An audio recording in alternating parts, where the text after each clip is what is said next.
The IMF is no longer being used for the purposes for which it was founded. It was founded at the end of the First World War by the developed countries. Basically, frankly, by the United States and Britain. They are the founders, and until now, they are the controllers, quite frankly. They are the ones who have to decide what the organization is going to do.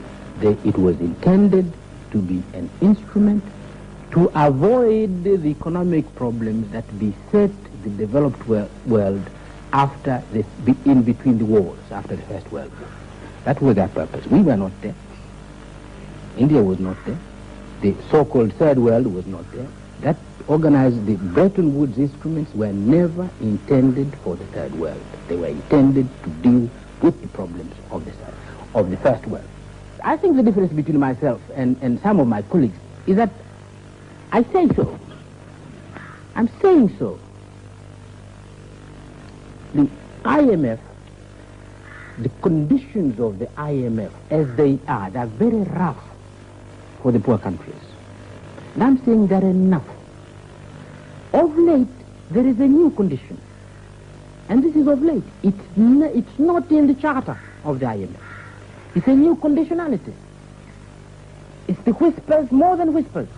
If you don't have an agreement with the IMF, we will not give you aid. This is terrible. The IMF, I'm saying, has now abandoned the purpose for which it was established.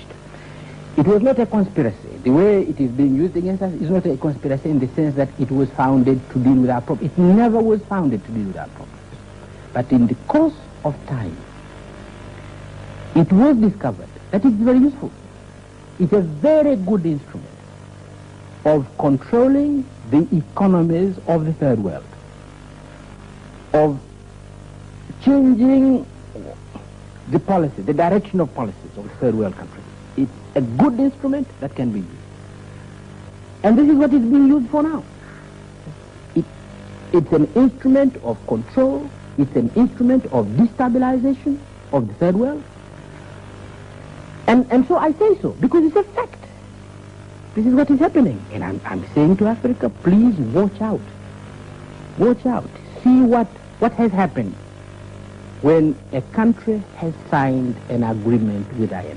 You see what has happened. It's a problem. I'm not saying poor countries should not be asked to tighten their belt. They're tightening their belt all the time. I've just been saying, the people of Tanzania have been tightening up their belts all these last 6 years. But they go beyond that. Tighten more, tighten more. What is the purpose? It's never development, so that you may be able to pay the banks. It is tightening the belts for the purpose of private enterprise and the ability to pay the banks. Well, I'm saying this is wrong.